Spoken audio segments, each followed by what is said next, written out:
अगर आपको हमारी वीडियो पसंद आए तो उसे लाइक, शेयर और सब्सक्राइब जरूर करें।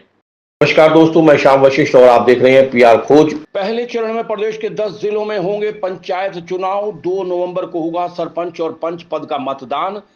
30 अक्टूबर को होंगे इन चुनाव के जिला परिषद सदस्यों और पंचायत समिति के सदस्यों का चुनाव। पहले चरण में भिवानी, फतेहाबाद, झज्जर, जींद, कैथल, महेंद्रगढ़, नूह, पंचकुला, पानीपत और यमुनानगर में होगा मतदान।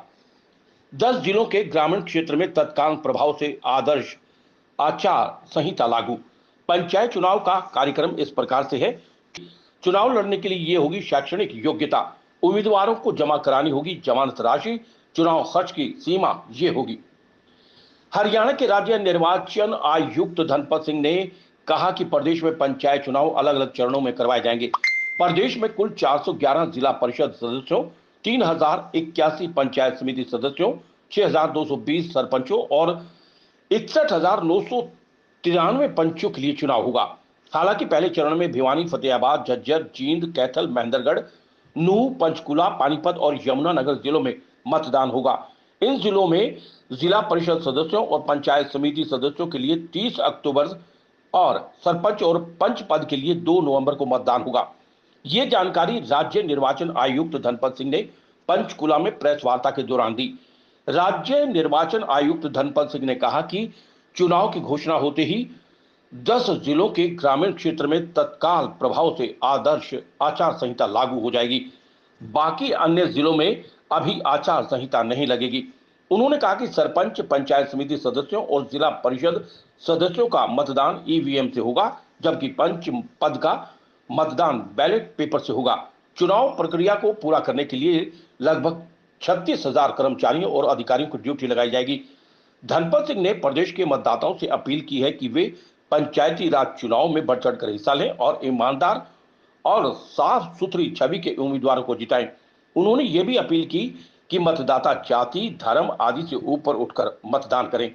पंचायत चुनाव का कार्यक्रम इस प्रकार से है। 8 अक्टूबर को चुनाव वाले 10 जिलों में संबंधित जिला उपायुक्त एवं जिला निर्वाचन अधिकारी पंचायत चुनाव की विधिवत अधिसूचना जारी करेंगे।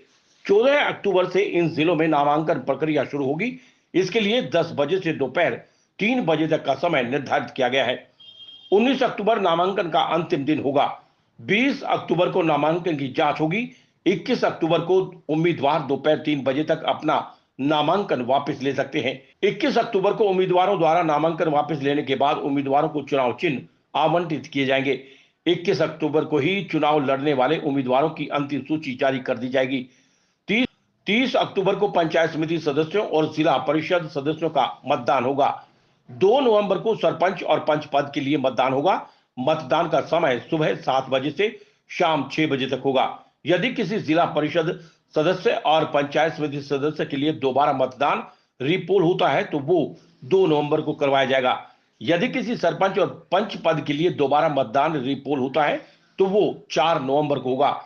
सरपंच और पंच पद के नतीजे उसी दिन चुनाव के बाद घोषित कर दिए जाएंगे, जबकि जिला परिषद सदस्यों और पंचायत समिति सदस्यों के नतीजे सभी चरणों का चुनाव पूरा होने के बाद घोषित किए जाएंगे। चुनाव लड़ने के लिए ये होगी शैक्षणिक योग्यता। पंच पद के लिए अनारक्षित उम्मीदवार के लिए 10वीं, अनुसूचित जाति के पुरुष उम्मीदवार और किसी भी श्रेणी की महिला उम्मीदवार के लिए 8वीं और अनुसूचित जाति की महिला उम्मीदवार के लिए 5वीं कक्षा पास होना जरूरी है।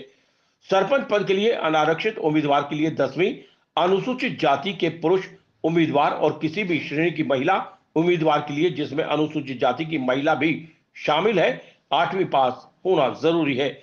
पंचायत समिति सदस्य के लिए अनारक्षित उम्मीदवार के लिए 10वीं, अनुसूचित जाति के पुरुष उम्मीदवार और किसी भी श्रेणी की महिला उम्मीदवार के लिए 8वीं पास होना जरूरी है। जिला परिषद सदस्य के लिए अनारक्षित उम्मीदवार के लिए 10वीं, अनुसूचित जाति के पुरुष उम्मीदवार और किसी भी श्रेणी की महिला उम्मीदवार के लिए 8वीं पास होना जरूरी है। उम्मीदवार को जमा करानी होगी जमानत राशि। पंच पद के लिए अनारक्षित उम्मीदवार को 250 रुपए और महिला, अनुसूचित जाति और पिछड़ा वर्ग उम्मीदवार को 125 रुपए जमानत राशि जमा करवानी होगी। सरपंच पद के लिए अनारक्षित उम्मीदवार को 500 रुपए और महिला, अनुसूचित जाति और पिछड़ा वर्ग उम्मीदवार को 250 रुपए जमानत राशि जमा करवानी होगी। पंचायत समिति सदस्य के अनारक्षित उम्मीदवार को 750 रुपए और महिला अनुसूचित जाति और पिछड़ा वर्ग उम्मीदवार को 375 रुपए जमानत राशि जमा करवानी होगी। जिला परिषद सदस्य के अनारक्षित उम्मीदवार को 1000 रुपए और महिला अनुसूचित जाति और पिछड़ा वर्ग उम्मीदवार को 500 रुपए जमानत राशि जमा करवानी होगी। चुनाव खर्च की सीमा ये होगी, पंच पद का उम्मीदवार अधिकतम 50,000 रुपए चुनाव खर्च कर सकता है। चुनाव खर्च की सीमा ये होगी, पंच पद का उम्मीदवार अधिकतम 50,000 रुपए चुनाव में खर्च कर सकता है। सरपंच पद का उम्मीदवार अधिकतम 2 लाख रुपए चुनाव में खर्च कर सकता है।